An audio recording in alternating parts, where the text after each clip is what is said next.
Now, brothers and sisters, I want to report on the surprising and generous ways in which God is working in the churches in Macedonia province. Fierce troubles came down on the people of those churches, pushing them to the very limit. The trial exposed their true colors. They were incredibly happy, though desperately poor. The pressure triggered something totally unexpected, an outpouring of pure and generous gifts. I was there, and I saw it for myself. They gave offerings of whatever they could, far more than they could afford, pleading for the privilege of helping out in the relief of poor Christians. This was totally spontaneous, entirely their own idea, and caught us completely off guard. What explains it was that they had first given themselves unreservedly to God and to us. The other giving simply flowed out of the purposes of God working in their lives. A letter to the church at Corinth by the Apostle Paul.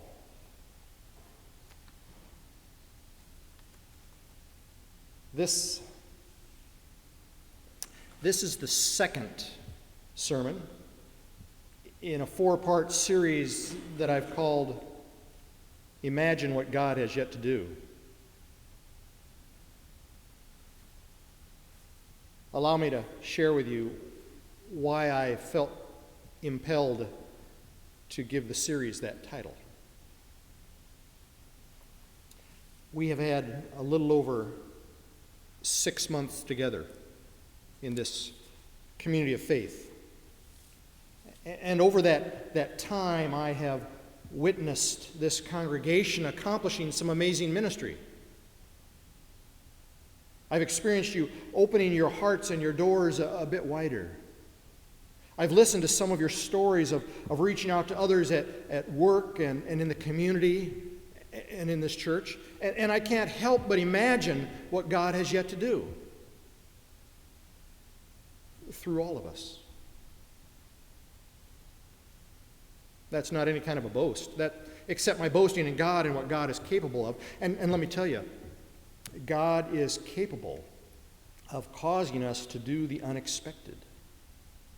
God is capable of causing unexpected giving, not only to others, but not only toward us, but through us. God is capable of using even the tiniest gift we have to offer to totally transform the world. So you see, after what we have accomplished together with God in this short time together, I can't help but imagine what God has yet to do.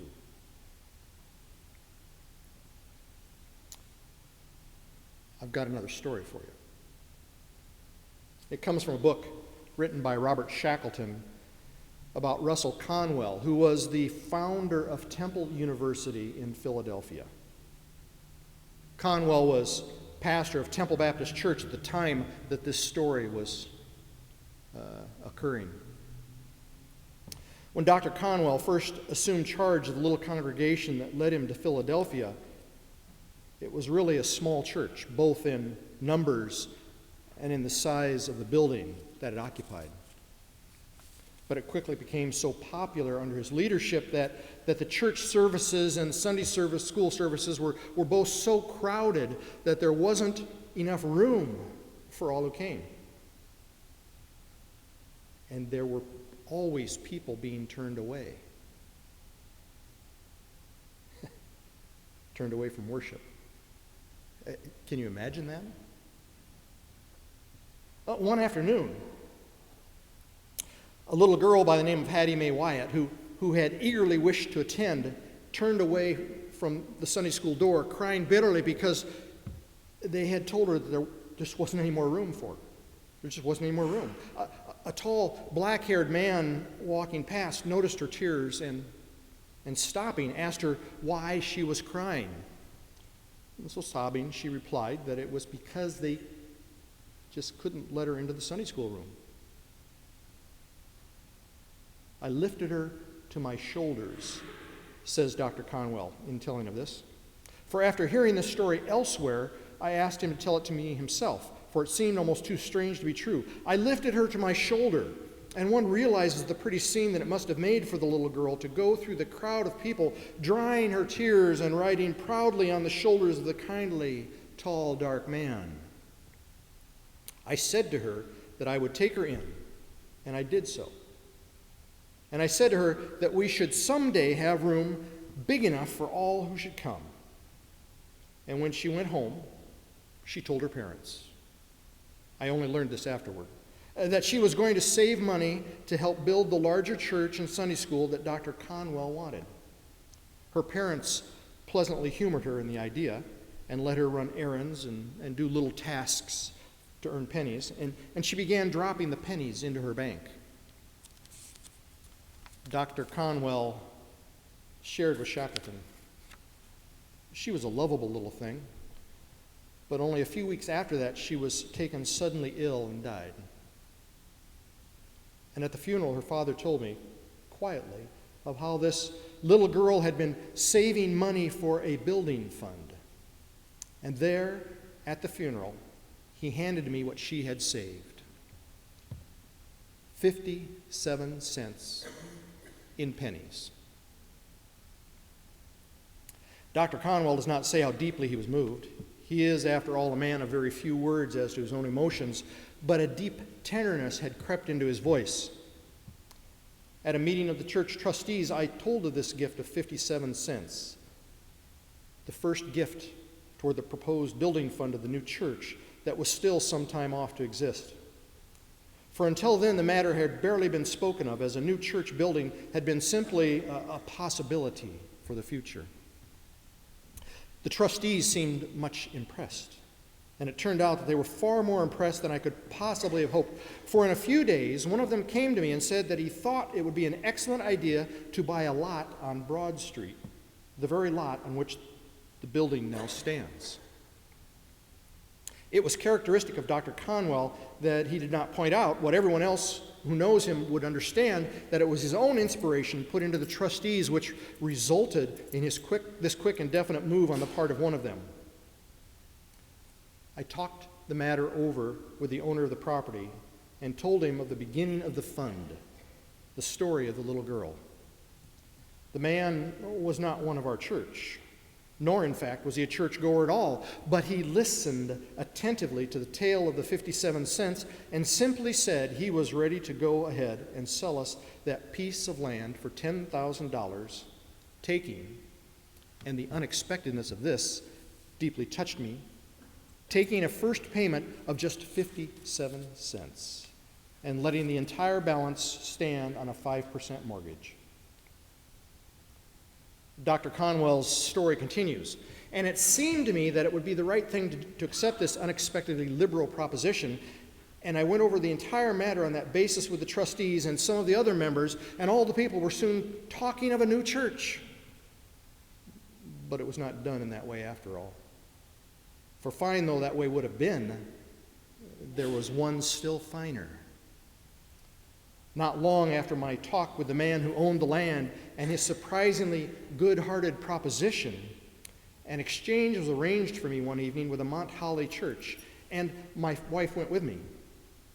We came back late, and it was cold and wet and miserable, but as we approached our home, we saw that it was all lit up from top to bottom, and it was clear that it was full of people. And I said to my wife, they seem to be having a better time than we had. And we went in, curious to know what it was all about. And it turned out that our absence had been intentionally arranged and that the church people had gathered at our home to meet us on our return. And I was utterly amazed, for the spokesperson told me that the entire $10,000 had been raised and that the land for the church that I wanted was free of debt. And all had come so quickly and directly from that dear little girl's 57 cents. At the heart of what it means to be a Christian is the grace of generosity. The incarnation, Jesus being rich yet becoming poor, is the model for our lives. As Paul puts it, "For you know how generous our Lord Jesus Christ has been. He was rich, yet for your sake he became poor, so that through his poverty you might become rich." Paul's second letter to the church at Corinth is written for some very pointed reasons. One of the reasons can be found in chapters 8 and 9. He is raising mission funds to relieve the financial burden of the Christians in Jerusalem who are struggling in poverty. Paul wants to be sure that he's not embarrassed by the amount Corinth gives. Indeed, they were the ones who started this final drive under Titus. Now, however, they'd lost their vision. They'd lost their vision of the mission. So Paul writes to them to remind them. The letter is a reminder to finish what they had started. But at a deeper level, Paul doesn't want the church to miss out on an opportunity to celebrate the grace that is at the heart of our faith. In chapters 8 and 9, the word grace appears 10 times.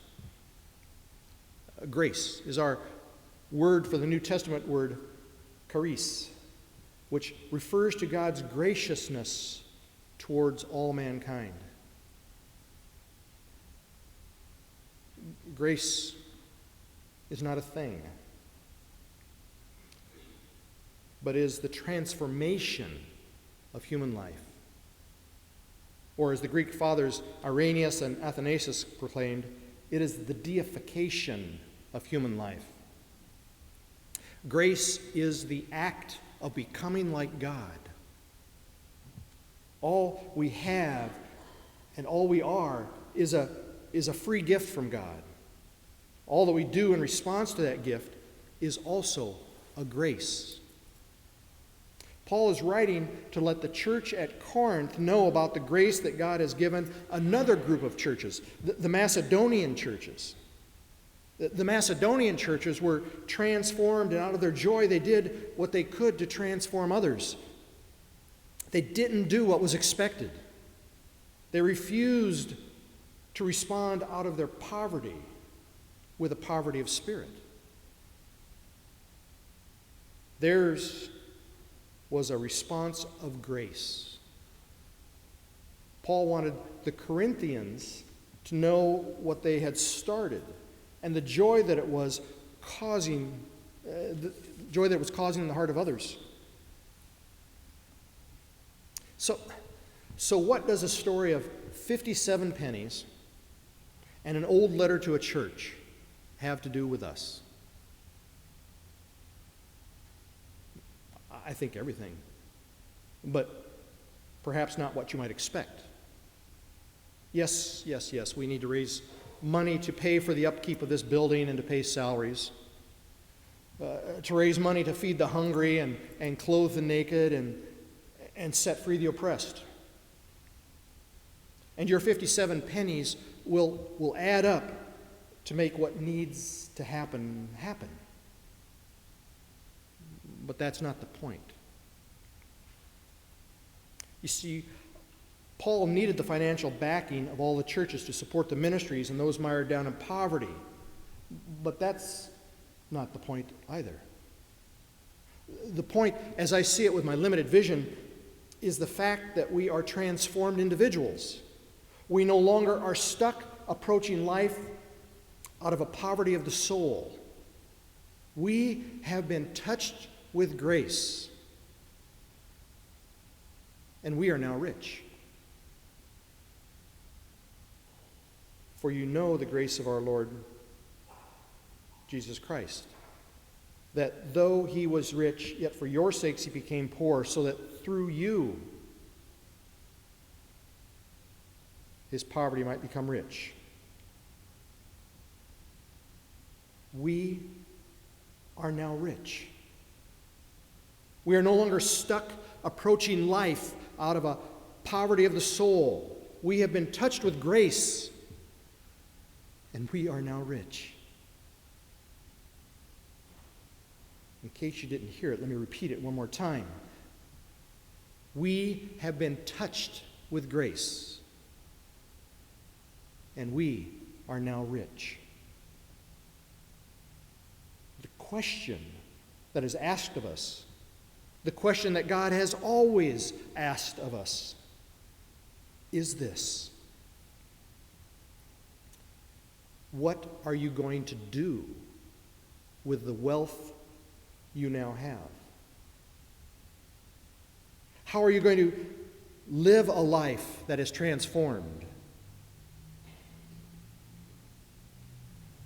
You're invited to respond to the gift of grace that has touched your life, that has touched your lives.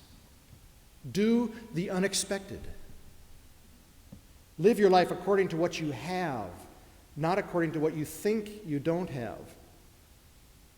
If you live your life according to what you have, it means that you will live your life to the fullest because God has provided you with everything you need. Live your life with the joy of one who understands the image in which you were created. Live your life in the image of our abundant God. That means that every action, every interaction,